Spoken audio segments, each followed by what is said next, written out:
Will those in favour of the draft resolution contained in document S/2024-835 please raise their hand?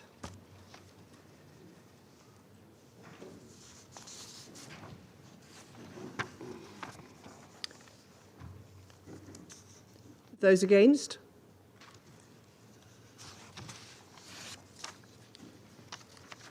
The result of the voting is as follows: 14 votes in favour, 1 vote against, 0 abstentions. The draft resolution has not been adopted owing to the negative vote of a permanent member of the Council. I now give the floor to the representative of the Observer State of Palestine. Thank you, Madam President. There is no right to mass killing of civilians. There is no right to starve an entire civilian population. There is no right to forcibly displace a people. And there is no right to annexation. This is what Israel is doing in Gaza. These are its war objectives. This is what the absence of a ceasefire is allowing it to continue doing. This full-fledged Israeli assault against the Palestinian people and the Palestinian land is about everything except the hostages. If the families of hostages can see that, how can anyone in this room claim otherwise? A ceasefire will allow to save lives, all lives. This was true a year ago. This is even more true today. A ceasefire doesn't resolve everything, but it is the first step towards resolving anything. And what is the answer of those who are still unwilling now, after all this death and destruction, not to call for an unconditional ceasefire? Is it to accept that the killing should continue until we resolve everything while we watch that we are resolving nothing? We heard over and over again statements in this chamber by all members without distinction about protection of civilians, about rejecting forcible displacement, about rejecting starving the Palestinian population, about rejecting annexation, about rejecting wanton destruction, about rejecting regional escalation. Everyone around this table agreed on these objectives, and yet here we are. 44,000 Palestinians killed. This is those who are accounted for. Many more are not accounted for. One day we will retrieve them in mass graves under the rubbles, and we will discover the real numbers of this horror. And there will be many that we will never retrieve. Famine that is looming all over Gaza, that is a reality in northern Gaza. 2 million people displaced, still hunted even when they are in tents. Total destruction of Gaza and all the requirements of life in it. And war on Lebanon, its people and its sovereignty. What does it mean to proclaim all these principles, we reject, we reject, we reject, and then shield Israel of the consequences of its actions, thus allowing it to do exactly what we're asking it to stop doing? Madam President, the world should not grow accustomed to the death of Palestinians, to seeing Palestinian children starving, to seeing mothers carrying their children from one place to another, forcibly displaced. They should not get accustomed to seeing journalists killed and humanitarians killed, to see Palestinians detained, abducted, carried on trucks to go be tortured, sexually abused, and raped. The fact we are Palestinians does not make that less shocking or less outrageous. Maybe for some we have the wrong nationality, the wrong faith, the wrong skin color. But we are humans, and we should be treated as such. Is there a UN charter for Israel that is different from the charter you all have? Tell us. Is there an international law for them, an international law for us? Do they have the right to kill, and the only right we have is to die? What the hell does Israel need to do more for this Council to act under Chapter 7? What more can they do for this Council to act under Chapter 7? Or will this Council be the last place on earth that cannot recognize a threat to peace when they see it? When it is so glaring, so undeniable? You are witnessing the attempt to annihilate a nation, destroy a nation. It is not even hidden. It is in plain sight.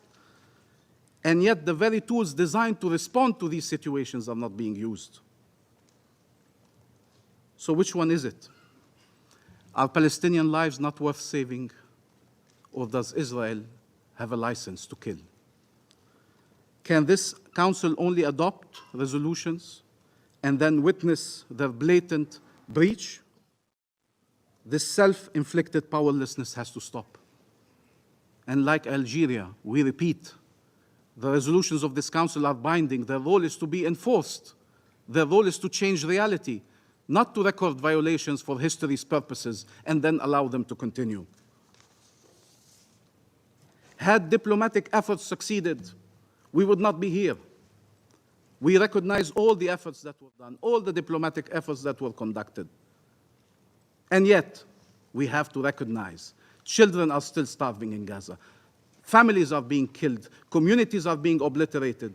Had these efforts succeeded, we would not be here. But what we cannot accept is that Israel has a veto that blocks any attempts to put an end to this war, especially when we know what are its true intentions. Madam President, many peoples, many governments around the world are saying the right things and trying to do the right things. And we have here to express our gratitude to the E10 for their relentless efforts for over a year now. And in the recent month, we all were hoping that 2735 would lead to a ceasefire. And we can discuss who is responsible for that ceasefire not occurring. For us, it is pretty clear that Israel had never an intention to accept a ceasefire and has found every reason not to have a ceasefire. We thank Guyana for its efforts in coordinating the E10 initiative. We thank all of those who have voted in favor of this resolution, and we agree with Malta and with Algeria. This is the bare minimum. This is the bare minimum that morality, humanity, legality would plead for. And this bare minimum, even this bare minimum, was vetoed. I truly do not understand, and you're saying we cannot be for an unconditional ceasefire. What that means, in effect, now, is that we are for a war. You're saying we cannot be for an unconditional ceasefire that does not release the hostages. Is this war releasing the hostages? Is it even trying to release the hostages? So what does it mean? We accept this war that is killing hostages and that is killing, maiming, terrorizing, destroying an entire nation. When is it enough? When is it the point where we say, no, we mean ceasefire now? Now. We will not allow you to not listen to us, to ignore us, to insult us, to play games with us.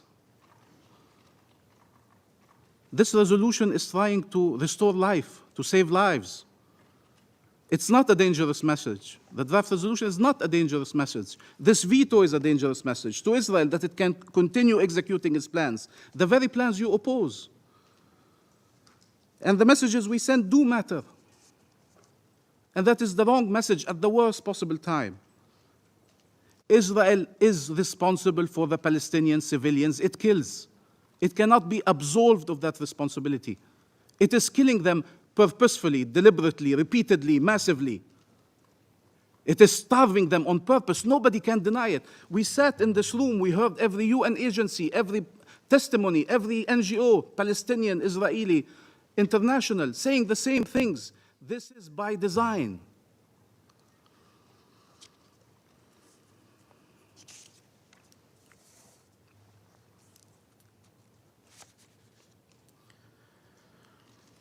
What does it mean that release of the hostages should be unconditional? This is what the Council has said repeatedly now for a year.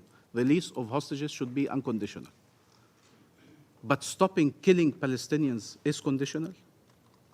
There are acceptable conditions to stop the mass killing of Palestinians?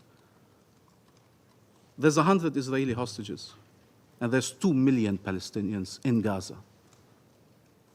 2 million Palestinians in Gaza. They deserve better. They deserve respect for their lives, for their suffering. Israel will always claim conditions have not been met because its plans require it to continue this war, to annex the land and destroy the people. And therefore, we can no longer accept its conditions. 14 months, and we are still debating if a genocide must be stopped. There's no justification whatsoever for vetoing a resolution trying to stop atrocities. No justification for that. Madam President, one day someone will dig up these meetings, the records of them, will see us pleading for the lives of our people over and over and over and over again. And they will try to understand why our calls were not heeded. They will look at the people who sat around this table and spoke and addressed you from all over the world to call on the Council to take action. They will read what everybody here has said, and then they will wonder how a genocide displayed on TVs known to the whole world was able to continue for this long. They will wonder if the whole world is against the mass killing, against the displacement, against the starvation, against the annexation, how come they all occurred? It is because we are allowed to speak about the rules, but not to enforce them. Because we can regret and reject, but not act. There are many states now stepping up to change this reality. We call on all states and all peoples to stand for life, for freedom, and for peace. We are out of time. We repeat, we are against harming any civilians. And we have more than our share of grievances. We could have sat here and tried to justify harming civilians. We never did, not one day. And we're still sitting here after tens of thousands of our people have been killed. Many have been detained. All have been traumatized. All have been displaced. We have many reasons to say otherwise, and yet we remain steadfast. There is no reason to harm civilians, regardless of their nationality, their origin, regardless of the circumstances. But our civilians, what about our civilians? They are worthy of protection. Their lives should be saved. People cannot sit and demand Palestinian pacifism under all circumstances and enable Israeli militarism. That cannot be done. Either you believe violence is an impasse, you believe there are no military solutions, and then you act for peaceful ones and reject military ones, or you let it be military. We are for a peaceful path. Even after all that has happened, we are for a peaceful path. Help us chart it, not block it. Stop them. Help us. You would be helping Palestinians and Israelis in our region and the world. Madam President, there is a world out there where Palestinian children are able to grow. We are not born to be occupied and killed and displaced. That's not our destiny, that's not our fate. There is a world where we could live and grow and see our children grow with no occupation, no bombs, no tents, no settlements, no walls, no military checkpoints, no prisons, no constant humiliation, no oppression, no house demolished, no amputations, no pain and no agony. That world can exist today if we were to act. And the fact we are not means that many, many more Palestinians will suffer and others will suffer. We are trying to get there. We are trying to find a path that leads us there, to freedom, to life, and to peace. That should be our common objective. There is a world where there's no war in the Middle East, where Palestinians and Israeli civilians go about their lives, where maybe they can look confidently towards the future and even envisage more bridges between them, where our region unleashes its true and full potential for the benefit of all states and all peoples. It's this future that is being destroyed before our very eyes. And the entire Palestinian civilian population is the primary victim. Madam President, we call on the General Assembly to uphold the responsibilities that the Council has failed to uphold owing to the US veto. We call on all states to use all available tools to stop the massacres. What this resolution was calling for is an unconditional end to massacres, and that is always worth supporting. I thank the representative of the Observer State of Palestine for his statement. I now give the floor to the representative of Israel. Thank you, Madam President. Before I start, I've listened to your speech very carefully, and you mentioned a future with no pain, no suffering, but you haven't mentioned one word during your speech, and I've listened very carefully. What about Hamas? You have to include in your speech a future for Gaza is a future with no Hamas. You cannot describe a world or reality and not mentioning the reason why we are sitting in this room today, the brutality of Hamas and the pain that the people of Gaza are suffering because of Hamas. Madam President, today most of the members of this council failed. They betrayed their own principles, their responsibilities to the innocent, and their duty to uphold justice. The resolution brought before this chamber was not a path to peace. It was a roadmap to more terror, more suffering, and more bloodshed. Many of you attempted to pass this injustice. We thank the United States for exercising its veto, for standing on the side of morality and justice, for refusing to abandon the hostages and their families. The text ignored the suffering of the 101 innocent hostages still held by Hamas in Gaza. Had it passed today, this Council would have sent a message to the world that terrorists can act with impunity, that the United Nations will shield and surrender to murderers, rapists, and kidnappers, rather than holding them accountable. Last week, Sasha Trofanov should have celebrated his 29th birthday, surrounded by friends and family. Instead, he is being held by terrorist monsters who recently released a video showcasing his torture. Sasha is starved, his face bruised, his spirit crushed. Hamas doesn't just imprison, they torment, they dehumanize, they rejoice in their cruelty, and now they know that this council will do nothing to stop them. I would like to remind Ambassador Navzia that Sasha is a Russian citizen. He is included in the 29 nations which have citizens held hostage by Hamas, your citizens. Neama Levy, a bright young woman, just 19 years old, was taken and dragged into hell. Neama volunteered at a kindergarten for refugees, bringing light and love to children in need. You have seen the horrible images. Her ankles cut, her sweatpants soaked in blood.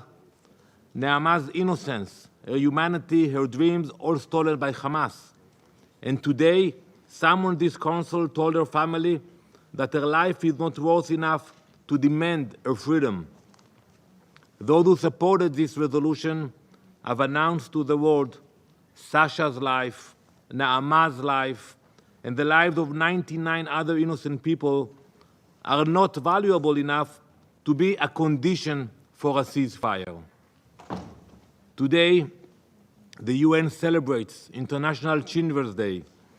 Rather than demanding that little children like Ariel and Kfir Bivas will be released immediately, after 411 days in captivity, this Council is attempting to pass a resolution which declares that their precious lives are not worth your time. This is not diplomacy. It is appeasement. It is abandonment of the very idea that this Council claims to defend. The world should be clear-eyed about what this text truly represents. It rewards Hamas for their barbarity. It validates their strategy of using human shields, targeting civilians, and tormenting hostages in their terror dungeons. It would have set a horrifying precedent that terrorism pays, that violence is met not with condemnation, but with concessions. Why you couldn't agree about condemnation of Hamas? You mentioned you worked tirelessly about drafting this resolution. Couldn't you sit down, the 14 countries who voted for that, and agree about a condemnation in this resolution? Like one line? We condemn the atrocities of Hamas? Was it so difficult? This Council has already adopted 4 resolutions demanding the release of the hostages. Hamas has ignored every one of them. Why wouldn't they? They have faced no consequences for their crimes, no repercussions for their atrocities, no accountability for their barbarity. Madam President, the loss of civilian life in Gaza is a tragedy, but it is a tragedy authored by Hamas. They started this war. You have to say it. You have to say that they started it on October 7th. We are not here because we wanted to be here. They have held innocent Israelis hostage for over 400 days with no sign of life or humanitarian access. They use Palestinian civilians as human shields. If this Council fails to place the blame on the terrorists, it only emboldens them further.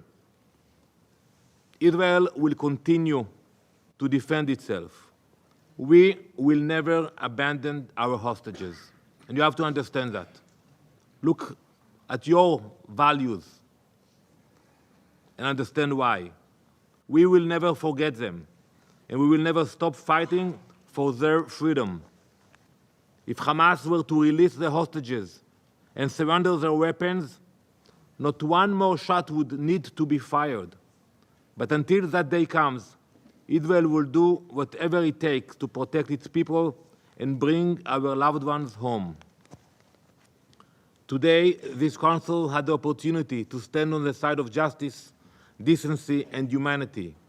If not for the United States, it would have chosen appeasement, to reward terror and abandon the innocent. History will remember this vote. It will remember who stood with the hostages, the victims, and the principles of peace, and who betrayed them to shield terrorists. Thank you, Madam President. I thank the representative of Israel for their statement. There are no more names inscribed on the list of speakers. The meeting is adjourned.